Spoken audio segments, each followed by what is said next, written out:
Okay, real quick, what I'm going to do, I'm going to go through a slide presentation on how to start your station rotation type deal.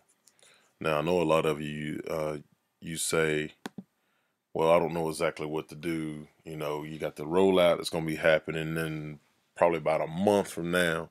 I don't know what to do on my classes. You know, they've taken all the laptops and everything away, but you can still actually get this done. Here's what I was going to do. All right, question. Has anyone ever had difficulty in trying to implement stations in the class in their last year in their class? Some of you have. I know even though I had station rotations going on, it was still sort of a daunting task for me to complete. So this summer, went to a curriculum review for social studies literacy and actually had an epiphany in that meeting. Excuse me. And found out the solution. It's called, as some of you people that have elementary backgrounds, that you know this, it is called the Daily Five. Now, the gist for today, or the goals for today, we're trying to get the gist of the Daily Five, how to begin the process, and what to expect. Now, a lot of people say, well, the Daily Five, well, I could have implemented that a long time ago. That's not really what it says. What I've done, I've taken the concept of Daily Five and I have adapted it to the middle school setting and the station rotations. And this is just abbreviated version because I have to keep within a certain time frame. So anyway, keep moving. So, how many people are familiar with the Daily Five? I've already asked that question before. Just kind of think to yourself. You don't have to really do anything with it. Now, some people say, okay, with this Daily Five, even if I sit down and read the literature or the book and all those kind of things, well, where do I start? Well, you can start by setting expectations in the classroom.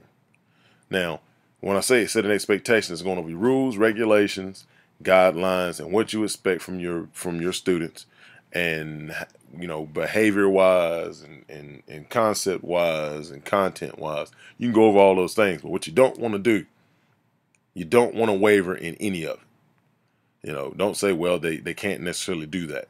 You stick with it, you hold them to it, and make them adjust to your classroom, because it's your classroom. They need to adjust to it. Next, there are 5 stations in Daily Five. Obviously, that's why it's called Daily Five. But I'll show you a format in a second, which I'll have it uploaded to a website. I'll make a link on my website where you can upload the actual format if you need to. And it's a way to come up with stations. Next, create clear directions that you can post in your classroom so that students can refer to it on a regular basis. So when you come up with these directions, you can change the content of the station without changing directions. That way, once you set your directions, they're done. You don't have to change them unless you want to. Next, today with this section, all we're going to focus on is the first station. You don't have to worry about station 2, station 3, station 4 even. Okay? You don't want to worry about those stations. All you want to do is worry about the first station, because once you set the cornerstone, that's going to open up to the rest of your stations and have your rotations like you want it. Now, the question is this. Well, how long is it going to take me? Now, in the book and from what I've gathered from other people who have experienced this and are good elementary school teachers, it's going to take almost a month to get the first station down and get the expectations down.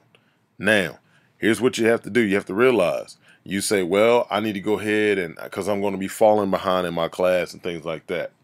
Don't worry about that, because I have experienced, even with the station rotation, you will fly through material. And when I say fly through it, I don't mean fly through and the kids don't get it. I mean you're going to fly through it, and these kids will pick up on probably 80-85% of the material, which I think is pretty good. I think it's fairly good, because you're going to differentiate in that process as well. And now, anyone can do this. No matter what subject, you can do this. I promise you. I've even told a couple math teachers, I was like, you know what? I got the stations covered. I just had an epiphany on exactly what you can do. And you can get with me on that. Now, next, the station is called Read to Self. Now, the goals of this station, is you want to build their endurance. Not just build their endurance of staring at the book. You want to build stamina and endurance with authentic, actual reading. Okay.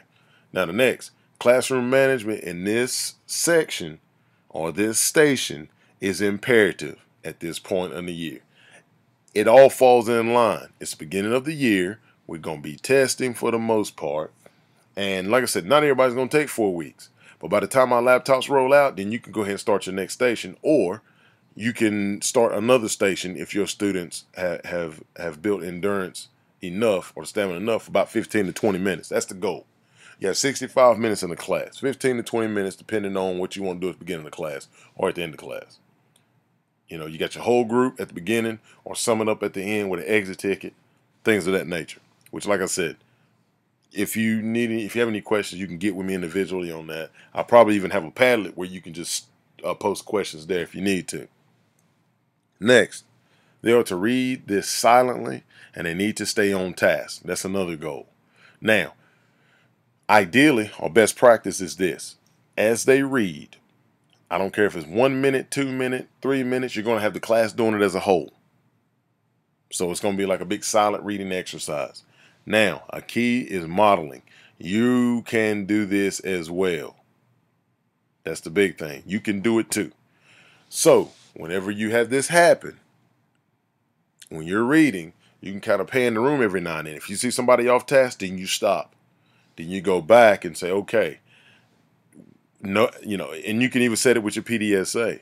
We're going to have 100% of the people of the class read authentically for 20 minutes or 15 minutes or what have you. Okay, because like I said, that's the ultimate goal. You want to build that stamina as far as reading. Now, I've said it a couple different times. I'm gonna keep moving, but you need to make sure they stay on task. Review the expectations. Tell them what you expect. Have the directions on the board. That's what you need to do in the first station. Now, the goal is once they get, and they don't have to get exactly 20 minutes. If they get 18 minutes, if they get 15 minutes, and you feel like, you know what, that is good enough from 15 to 20 minutes, somewhere in there, that's good enough. Now, you're going to segment the class in half into 2 stations. A read to self station, and then we'll just call it X right now because we're not going to name what that station might be yet.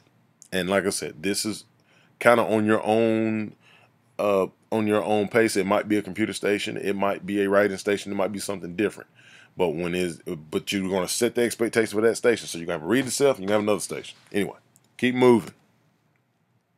So that's pretty much what it is. I'm going to shrink this, and I'm going to show you real quick, and I'll have this posted. This is kind of what it would look like. Let me zoom in just a little bit. Okay. I did create this myself, so it's not like a masterpiece or anything, but I put social studies literacy model. This is any model. You can change it whatever you want to. Mathematics, you can do whatever you want to with it. Okay. Actually, let me go ahead and take this out.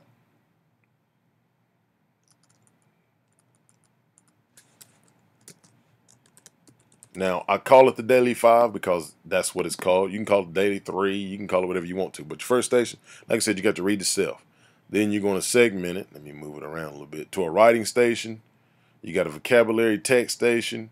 And this is how you're going to differentiate your instruction. Now, once you set these stations, that's it. You got your teacher-led station at the bottom. I forgot to mention that one. Or if you don't have your teacher-led station, you can actually put another type of activity there, and you can just pull students out that don't have the material on the same level, depending on what they want to do. Now, that is one of the templates. I'm going to upload a couple different templates, and I can explain them to you later on.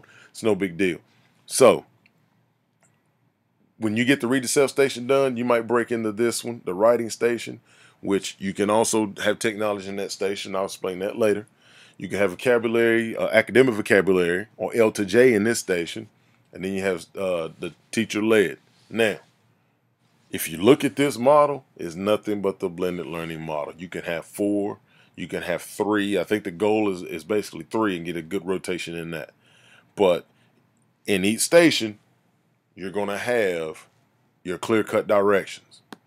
Okay?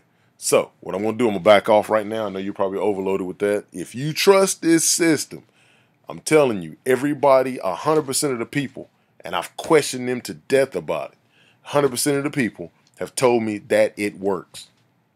And that is how we're going to solve the station rotation for the people who have trouble. And I know not everybody in the building. I know some teachers is real good, and I got you, and I'll sing you, and I'll be in because there's still some things I can learn. I'm not saying I know it all, but just your basic structure of station rotation, we got it knocked. So I'm going to quit talking you to death so we can answer any questions. Thank you for everything, and I will see you in the hallways.